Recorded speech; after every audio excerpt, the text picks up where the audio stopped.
The snow gleamed and dazzled as the sun glinted off the ice. The treetop family had transformed their time machine into a snowmobile, and they have traveled not back in time, but far, far away to the Arctic.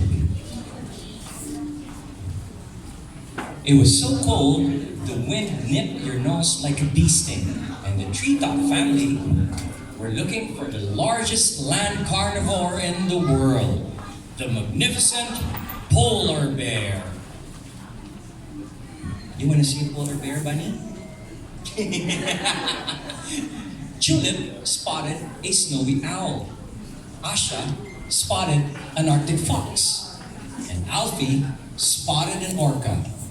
But, yes, orca. You want to see an orca? Yeah, but nobody had spotted any polar bears. Look, Said Professor Penelope excitedly. there are bear prints in front of us. Professor Penelope bent down to measure the bear prints. Let's follow them. Said Ted. And he wandered on ahead, looking through his binoculars. Careful, Ted. Warned Professor Pablo. Polar bears are wonderful animals, but they can also be very dangerous. Ted stomped back cross.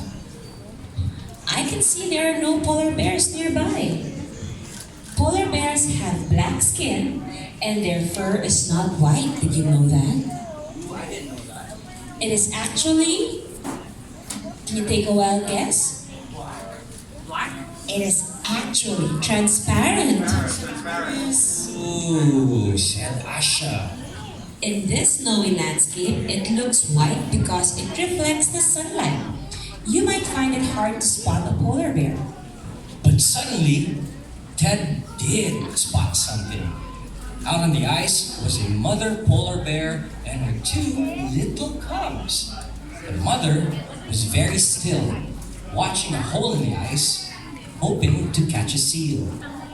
Her cubs were playing nearby, sliding on their tummies in the snow. How exciting! Said Penelope. A mother and her cubs.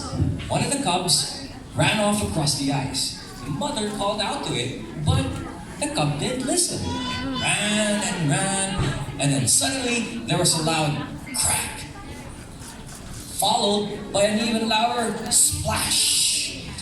And the cub yelled as the ice gave way and it was plunged into the freezing cold water beneath. Oh no! Said Professor Penelope, looking through her binoculars. That cub is very young. It may not know how to swim yet. Whatever should they do? The mother bear was frantic with worry. She ran over to the edge of the ice and called out to her baby. And her other cub was so scared, it climbed up onto its mother's back. Should we help the cub? Asked Asha. I don't think we can. Said Professor Pablo. The mother is so frightened, she might attack us. Wait, Said Professor Penelope. look, I think Mom might be giving her cub its first swimming lesson. And it was true. While the baby polar bear splashed around trying to reach the safety of the ice, the mother looked on and called out to her cub. And sure enough, the splashing soon began to look like swimming, and the swimming brought the cub to the edge of the ice. The baby polar bear pulled itself out of the water and shook itself off and ran to join its mother.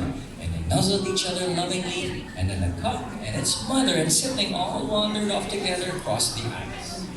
Phew!